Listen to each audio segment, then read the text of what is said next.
Hello दोस्तों, एमपीपीजीसीएल 2024 के लिए महत्वपूर्ण प्रश्नों की सीरीज लेकर आए हुए हैं, जो कि आने वाले पेपर में आने की संभावना है। यदि आप इस वीडियो को पूरा देख लेंगे तो आपके स्टैक शीट मेटल ज्वाइंट से 5 नंबर तो कहीं नहीं जाएंगे। तो चलिए इन प्रश्नों को देखते हैं और समझते हैं। और चैनल को ज्वाइन नहीं किया है तो प्लीज़ सब्सक्राइब कर लें और बेल आइकन को ज़रूर ऑन कर लें, जिससे आने वाली वीडियो का नोटिफिकेशन आप तक पहुंच सके। तो हमारा इस बार का वो है कि इस बार एमपीपीजीसीएल पार, यानी इस बार हमको एमपीपीजीसीएल में नौकरी लेना ही लेना है। ठीक है दोस्तों, चलिए तो हमारी स्टैक और शीट मेटल जॉइंट से कुछ क्वेश्चन है, चलिए उनको देखते हैं।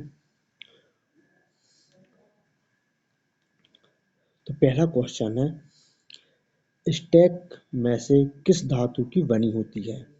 स्टैक निम्न में से किस धातु की बनी होती है?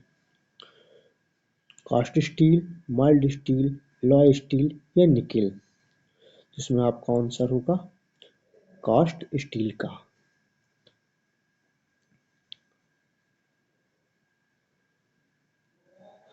किसका? Cast steel.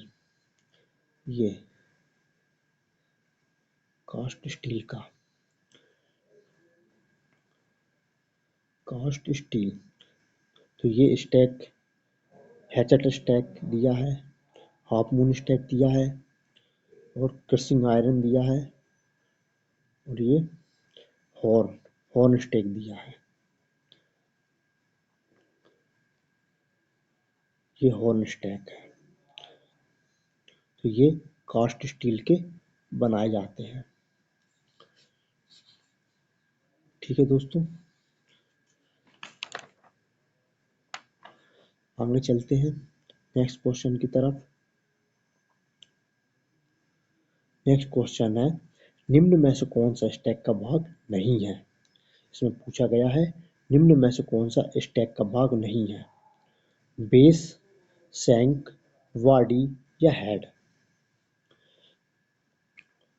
दोस्तों जैसे यहाँ पे फेस, हेड और हॉर्न दिया गया है, शैंक और बॉडी दी गई है, यहाँ हील दिया गया है। तो यहाँ पे हमारा आंसर होगा बेस। यह इसका भाग नहीं है। कौन सा? बेस इसका भाग नहीं है। ठीक है दोस्तों,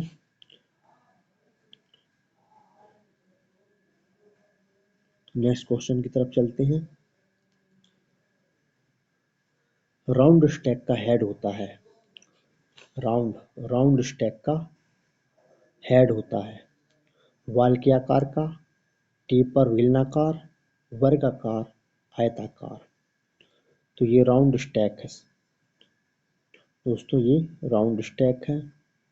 इसका जो हेड होता है वह टेपर और बेलनाकार होता है। ये टेपर हो गया और ये बेलनाकार हो गया, गोल। ये पूछा गया है इसमें। तो राउंड स्टैक का जो हेड होता है वह टेपर और बेलनाकार होता है। ये आपका आंसर हो जाएगा। चलिए दोस्तों, नेक्स्ट क्वेश्चन की तरफ चलते हैं।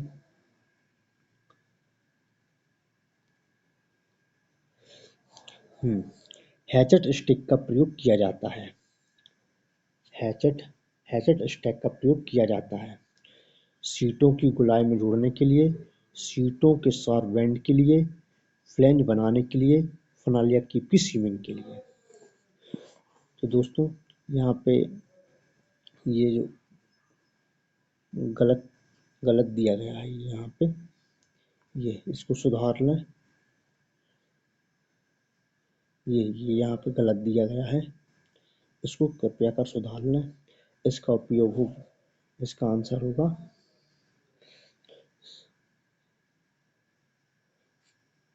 सीट के किनारों को मोड़ने के लिए।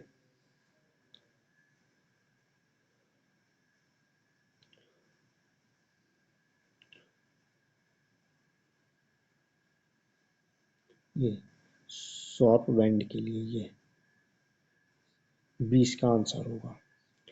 ये गलत लोग लिखा होगा। सीटों को शॉर्प बैंड के लिए हैचेट स्टिक का प्रयोग किया जाता है।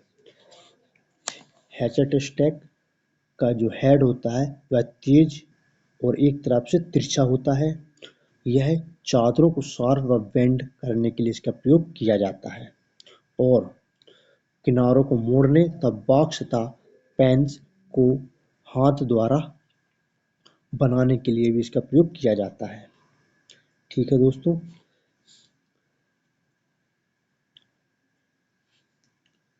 चलिए नेक्स्ट क्वेश्चन की तरफ चलते हैं। Half moon stack. Half moon stack का प्रयोग निम्न में से किस कार्य के लिए किया जाता है? सीटों के गोलाई मोड़ने के लिए, सीटों के शार्प बेंड के लिए, मेटल डिस्क पर फ्लैंज बनाने के लिए, फनल या कीप की सीमिंग के लिए। तो दोस्तों इसका जवाब दीजिए। इसका आंसर होगा मेटल डिस्क पर फ्लैंज बनाने के लिए। मेटल डिस्क पर फ्लैंज बनाने के लिए ये आंसर होगा दोस्तों। ये हाफ मून स्टैक है। ये जो दिया गया हाफ मून स्टैक है, यह अर्धगोलाई में होता है। ये अर्धगोलाई में बना होता है और इसका जो किनारा होता है वह तेज व शार्प होता है। इसका एक किनारा जो होता है वह एक तरफ से तिरछा होता है। क्या होता है दोस्तों? तिरछा होता है। ये वाला जो है वो तिरछा होता है। इसका प्रयोग जो होता है मेटल डिस्क पर फ्लैंज बनाने के लिए किया जाता है। ठीक है दोस्तों, नेक्स्ट क्वेश्चन पर चलते हैं। छठवां है फनल स्टैक का प्रयोग निम्न में से किस कार्य के लिए किया जाता है? फनल स्टैक का प्रयोग निम्न में से किस कार्य के लिए किया जाता है? सीटों को गोलाई में मोड़ने के लिए, शॉर्प बेंड के लिए, कीप की सीमिंग के लिए, फ्लैंज बनाने के लिए। तो चलिए दोस्तों आप जवाब दीजिए।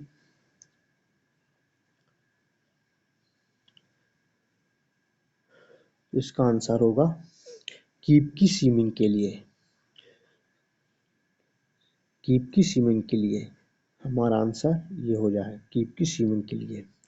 ठीक है दोस्तों, तो ये फनल स्टैक है, इसके बारे में जान लेते हैं। यह एक सिरा अर्धवृत्ताकार तथा दूसरा जो सिरा होता है वह नुकीला होता है। और इसका उपयोग कीप की सीमिंग करने के लिए इसका प्रयोग किया जाता है या जोड़ करने के लिए प्रयोग किया जाता है। ठीक है दोस्तों, समझ गए। नेक्स्ट क्वेश्चन की तरफ चलते हैं। नेक्स्ट क्वेश्चन हमारा राउंड स्टैक का प्रयोग निम्न में से किस कार्य के लिए किया जाता है? राउंड स्टैक का प्रयोग निम्न में से किस कार्य के लिए किया जाता है? सीट को सीधी रेखा में मोड़ने के लिए, गोलाकार सीट को मोड़ने के लिए, कीप की सीमिंग के लिए या उपरोक्त सभी। तो इसका हमारा जो आंसर होगा वो हो जाएगा दोस्तों उपरोक्त सभी। ये राउंड स्टैक है, इसका प्रयोग किया जाता है सीट को सीधी रेखा में मोड़ने के लिए, गोलाकार सीट को मोड़ने के लिए और कीप की सीमिंग के लिए। राउंड स्टैक का प्रयोग। ठीक है दोस्तों, नेक्स्ट क्वेश्चन की तरफ चलें। ये देखिए दोस्तों, ये मोस्ट आईएमपी क्वेश्चन है, इसको बड़े सा प्यार से समझना। क्रॉसिंग आयरन में बने ग्रुप व स्लॉटों का प्रयोग किसके लिए किया जाता है? क्रॉसिंग आयरन में बने ग्रुप या स्लॉटों का प्रयोग किसके लिए किया जाता है? टेपर स्लीव बनाने, किनारे मोड़ने, सीमिंग या छोटे साइज की ट्यूब बनाने। दोस्तों ये है क्रॉसिंग आयरन, जैसा कि आपको फिगर में दिखाया गया है। और ये यहाँ पे जो दिख रहा है दोस्तों, ये यहाँ पे ये जो दिख रहा है, इसका प्रयोग किया जाता है छोटे साइज की ट्यूब बनाने के लिए। ये जैसा कि फिगर में दिख रहा है, ये वाला जो दिख रहा है, ऐसा दोस्तों, ऐसा ये इसका प्रयोग जो किया जाता है छोटे साइज के ट्यूब बनाने के लिए। छोटे साइज के ट्यूब इसमें रख के छोटे साइज के ट्यूब बनाए जाते हैं। ये अलग अलग स्लॉट जो दिए गए हैं। ठीक है दोस्तों, यदि क्रशिंग आयरन के बारे में यदि जाने तो इसमें तो यह आयताकार आकार का होता है, जिसमें एक प्लेन तथा दूसरी तरफ ग्रुप कटे होते हैं। ये देखिए, इसमें एक तरफ प्लेन होता है ये, और एक तरफ ग्रुप कटे होते हैं। ठीक है दोस्तों। और ये ग्रुप अलग अलग साइज में होते हैं। छोटे आकार की शीट की ट्यूब बनाने के लिए इनका प्रयोग किया जाता है। ये अलग अलग स्लॉट में होते हैं और इनका उपयोग होता है छोटे साइज के ट्यूब बनाने के लिए इसका प्रयोग किया जाता है। ठीक है दोस्तों, नेक्स्ट क्वेश्चन की तरफ चलें। नेक्स्ट क्वेश्चन क्या बोलता है, निम्न में से नोचिस का कौन सा उद्देश्य नहीं है। इसमें पूछा गया है निम्न में से नोचिस का कौन सा उद्देश्य नहीं है। देख लेते हैं। जोड़ लगाते समय फालतू धातु को ओवरलैप से बचाने के लिए, जॉब को आवश्यक साइज में बनाने के लिए, जॉब को असेंबल करने के लिए, जॉब की सुंदरता बढ़ाने के लिए। तो इसका जो मेन उद्देश्य है यह जॉब की सुंदरता बढ़ाने के लिए, ये इसका उद्देश्य नहीं है। जबकि जोड़ लगाते समय फालतू धातु को ओवरलैप होने से बचाने के लिए ये सही है। जॉब को आवश्यक साइज में बनाने के लिए ये भी सही है, और जॉब को असेंबल करने के लिए ये भी सही है। तो हमारा जो उद्देश्य हो जाएगा वो ये वाला हो जाएगा कि ये उद्देश्य नहीं है। ठीक है दोस्तों, जैसा कि यहाँ पे स्ट्रेट नॉच दिया गया है, ये स्ट्रेट नॉच है, square notch, slant notch, V notch और वायर नॉच। ठीक है दोस्तों, नेक्स्ट क्वेश्चन की तरफ चलते हैं। वी नॉच की दोनों साइडें निम्न में से किस कोण पर कटी होती हैं।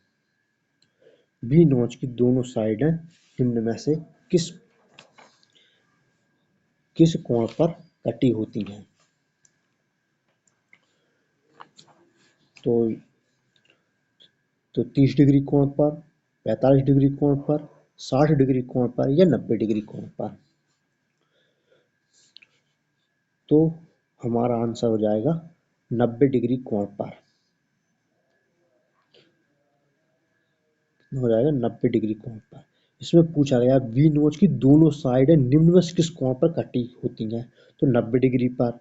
और यदि यही पूछता कि इस प्रकार वी नोच की दोनों किनारें किस कोण पर कटी होती, दोनों किनारें किस कोण पर कटी होती हैं, तो हमारा आंसर होगा 45 डिग्री पर। वी नॉच की दोनों किनारें 45 डिग्री की कोण पर कटी होती हैं। और यदि इसने पूछा है वी नॉच की दोनों साइड है निम्न किस कोण पर कटी होती हैं, तो 90 डिग्री कोण पर कटी होती हैं। ठीक है, ठीक है दोस्तों, नेक्स्ट क्वेश्चन की तरफ चलते हैं। वायर नोज निम्न से किस कोण पर काटे जाते हैं। वायर नोच निम्न से किस कोण पर काटे जाते हैं। 30 डिग्री कोण पर, 45 डिग्री कोण पर, 60 डिग्री कोण पर या 90 डिग्री कोण पर। तो वायर नोच, तो हमारा आंसर होगा 30 डिग्री कोण पर। 30 डिग्री के कोण पर काटे जाते हैं वायर नोच। तो वायर नोच, ये नोच वहां काटे जाते हैं जहां किनारों पर तार डालनी होती है। ठीक है दोस्तों, और ये 30 डिग्री कोण पर काटे होते हैं। और यदि वायर नोच की दूरी तार के व्यास से कितना होता है, ये होता है पाई गुणा पाई गुणा या कितना 3 सही 1/2 गुणा गुणा, ठीक है दोस्तों, रखी जाती है। नोच की दूरी तार के व्यास से पाई गुणा या 3 सही 1/2 गुणा रखी जाती है। इस नोच से सीम को ओवरलैप से बचाया जाता है। इस नोच से सीम को ओवरलैप होने से बचाया जाता है। ठीक है दोस्तों, नेक्स्ट क्वेश्चन की तरफ चलते हैं। जब शीट के किनारों को केवल एक मोड़ या फोल्ड दिया जाता है उसे कहते हैं। ऑप्शन है सिंगल एज हैम, डबल एज हैम, वायर हैम या डबल सीम। तो इसमें हमारा होगा सिंगल सिंगल एज हैम ये वाला। तो सिंगल एज हैम के बारे में, जब शीट के किनारों को केवल एक फोल्ड दिया जाता है उसे सिंगल एज हैम कहते हैं। इससे किनारा स्मूथ बनता है दोस्तों। इससे क्या बनता है किनारा स्मूथ। इसका मेन पर्पज होता है, इसका किनारा जो होता है वह स्मूथ बनता है। यह छोटे कणों या पार्टिकल के लिए उपयुक्त नहीं है। इसका दूसरा रीजन भी हो जाएगा, मगर पहला है इससे किनारा जो होता है वह स्मूथ बनता है। ठीक है दोस्तों, नेक्स्ट क्वेश्चन की तरफ चलते हैं। 13 है, वीक आयरन की आयताकार सिरे का प्रयोग निम्न में से किस कार्य हेतु किया जाता है। इसमें क्या पूछा गया है, वीक आयरन की आयताकार सिरे का प्रयोग निम्न में से किस कार्य हेतु किया जाता है। कीप बनाने के लिए, सीमिंग के लिए, रिपीटिंग के लिए, बेलनाकार जॉब बनाने के लिए या धातु चादरों को काटने के लिए। तो दोस्तों इसमें ये गलत छप गया ये। तो हमारा इसमें आंसर होगा सीमिंग के लिए व रिपीटिंग के लिए। जैसा कि वीक आयरन आपको ये फिगर दिया गया है, इसमें पूछा गया आयताकार सिरे, इसका प्रयोग किया जाता है सीमिंग के लिए व रिपीटिंग के लिए। ये सीमिंग के लिए व रिपीटिंग के लिए इसका प्रयोग किया जाता है। किसका, वीक आयरन स्टैक का। तो इसके बारे में जान लेते हैं। इसमें 2 हॉर्न होते हैं दोस्तों। एक कौन सा वाला, पहले इसको अलग कर लेते हैं। देखिए, एक ये हॉर्न होता है और एक ये वाला हॉर्न होता है। इनको हॉर्न बोला जाता है। 2 हॉर्न होते हैं, एक टेपर व दूसरा आयताकार होता है। ये वाला टेपर होता है और एक ये आयताकार होता है। ठीक है दोस्तों, शार्प टेपर वस्तु बनाने के लिए, समझना दोस्तों, शार्प टेपर वस्तु बनाने के लिए टेपर किनारा और आयताकार सिरा की सीमिंग के लिए व रिवेटिंग के लिए आयताकार सिरे का प्रयोग किया जाता है। ये आयताकार जो सिरा है इसका उपयोग किया जाता है सीमिंग व रिवेटिंग के लिए, और ये इसका जो प्रयोग है, दूसरा जो हॉर्न है, इसका प्रयोग किया जाता है शार्प टेपर वस्तुओं के लिए टेपर किनारा बनाने के लिए। ठीक है दोस्तों,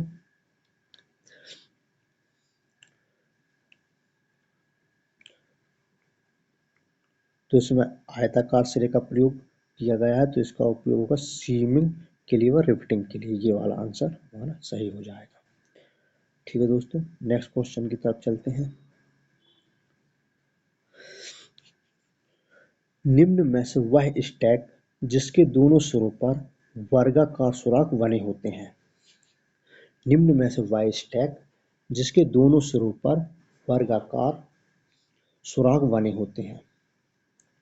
horse stack, funnel stack, half moon stack या राउंड स्टैक। तो इसमें हमारा आंसर हो जाएगा हॉर्स स्टैक। हॉर्स स्टैक, इसके बारे में जान लेते हैं। इस स्टैक के दोनों सिरे लंबे होते हैं। एक सिरा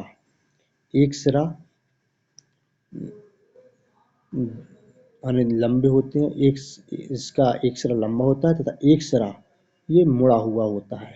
ठीक है दोस्तों, और दोनों किनारों में वर्गाकार सुराख होते हैं। ये दोनों जो किनारे होते हैं इसमें वर्गाकार सुराख भी होते हैं।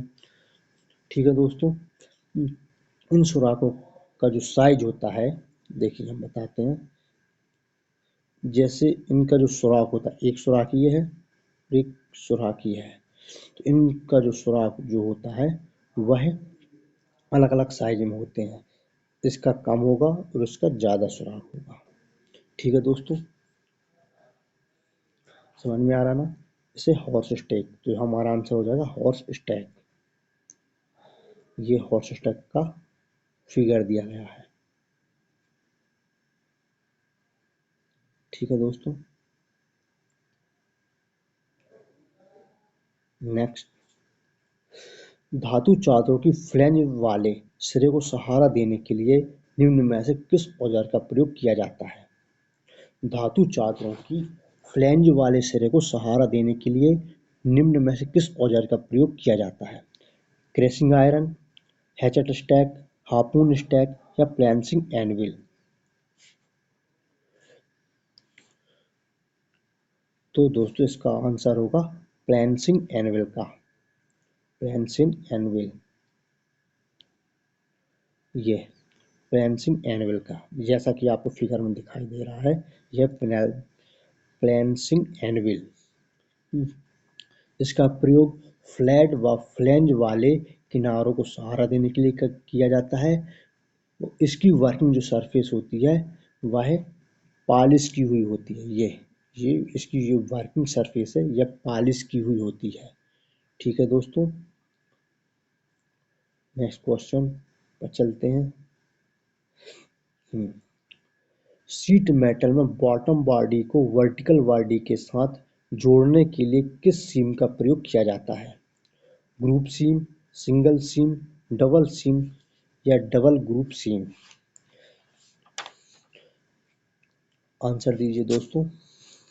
शीट मेटल में बॉटम बॉडी को वर्टिकल बॉडी के साथ जोड़ने के लिए किस सीम का प्रयोग किया जाता है?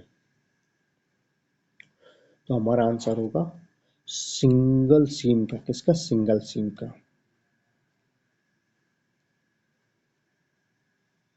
ये सिंगल सीम का प्रयोग किया था। शीट मेटल में बॉटम बॉडी को वर्टिकल बॉडी के साथ जोड़ने के लिए सिंगल सीम जॉइंट का लगाया जाता है। इस जोड़ को भी सोल्डरिंग व ब्रिजिंग द्वारा पक्का किया जाता है। तो ये कैसा जोड़ होता है? एक ऐसा होगा, देखना दोस्तों, ये शीट का टुकड़ा है एक, और एक शीट का टुकड़ा ऐसा लगेगा दोस्तों। तो ये वर्टिकल बॉडी के साथ जोड़ने के लिए इसको प्रयोग किया, और यहाँ से इसको दबा दिया जाता है। ठीक है दोस्तों, ये ऐसा फिगर जो दिया है ये ऐसा हो जाएगा, ऐसा, ये इसमें आ जाएगा, ये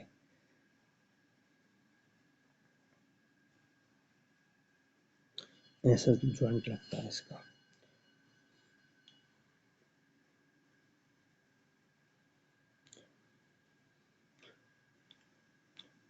ठीक है दोस्तों, नेक्स्ट क्वेश्चन चलते हैं। निम्न में से किस सीम का प्रयोग धातु चादरों की छत बनाने के लिए किया जाता है? ग्रुप सीम, सिंगल सीम, डबल सीम, डबल ग्रुप सीम? समझिए दोस्तों, निम्न में से किस सीम का प्रयोग धातु चादरों की छत बनाने के लिए किया जाता है? जवाब दीजिए दोस्तों। इसका आंसर होगा अपना डबल ग्रुप सीम का। डबल ग्रुप सीम का।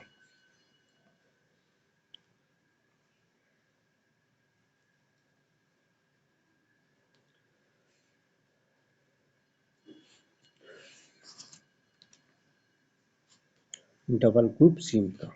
ठीक है दोस्तों, नेक्स्ट क्वेश्चन पर चलते हैं। शीट मेटल कार्यों में निम्न में से किस रिपेट का प्रयोग किया जाता है? शीट मेटल कार्यों में निम्न में से किस रिपेट का प्रयोग किया जाता है? Tubular rivet, counter sink head rivet, undercut rivet या स्नैप हेड रिपीट। दोस्तों हमारा आंसर होगा स्नैप हेड रिपीट, जैसा कि ये फिगर में आपको दिया गया है स्नैप हेड रिपीट। ठीक है दोस्तों, जैसा और यह जो क्वेश्चन है MPPGCL में मोस्ट IMP क्वेश्चन है, इनमें से क्वेश्चन आना ही आना है। ठीक है दोस्तों, इसलिए आप इसको ध्यान से देखें और पूरा वीडियो देखें, जिससे कि आपको हर एक क्वेश्चन आपको पूरी तरह से समझ में आ जाए। ठीक है दोस्तों, नेक्स्ट क्वेश्चन पे चलते हैं। बेंच प्लेट का प्रयोग निम्न में से किस कार्य के लिए किया जाता है? बेंच प्लेट का प्रयोग निम्न में से किस कार्य के लिए किया जाता है? वायर एजहम के लिए, रिवेटिंग के लिए, स्टैक को पकड़ने के लिए या सोल्डरिंग के लिए। दोस्तों यहाँ पे हमारा आंसर होगा स्टैक को पकड़ने के लिए। बेंच प्लेट का प्रयोग किस कार्य के लिए किया जाता है? स्टैक को पकड़ने के लिए। ठीक है दोस्तों, नेक्स्ट क्वेश्चन पे चलते हैं। नेक्स्ट क्वेश्चन बोल रहा है शीट मेटल जावों को जोड़ने की क्रिया को कहते हैं। शीट मेटल जावों को जोड़ने की क्रिया को कहते हैं हैम, सीम, नोच या वेल्डिंग। तो हमारा आंसर होगा वो होगा सीम। शीट मेटल को जोड़ने की क्रिया को क्या कहते हैं? सीम कहते हैं। तो सीम क्या होता है? शीट के टुकड़ों को आपस में जोड़ने के लिए विभिन्न प्रकार के जॉइंट लगाए जाते हैं, जिन्हें सीम कहते हैं। शीट के टुकड़ों को आपस में जोड़ने के लिए शीट के टुकड़ों को आपस में जोड़ने के लिए विभिन्न प्रकार के जो जॉइंट लगाए जाते हैं, जैसे एक जॉइंट ये है, एक जॉइंट ये है, इनको जोड़ने के लिए जो जॉइंट लगाए जाते हैं उन्हें सीम कहते हैं। इसलिए हमारा आंसर ये हो जाएगा सीम। ये फिगर में दिया है ये। ठीक है दोस्तों, तो आपको यदि ये वीडियो अच्छी लगी हो तो प्लीज़ लाइक और शेयर और सब्सक्राइब जरूर कर लें। ठीक है दोस्तों, अगली वीडियो नेक्स्ट वीडियो फिर बनाएंगे। Thank for watching. और दोस्तों विस्कम क्लासेस में आप सभी विस्कम क्लासेस आपके लिए हमेशा ऐसे ही कंटेंट को लाती रहेगी। ठीक है दोस्तों, ओके बाय।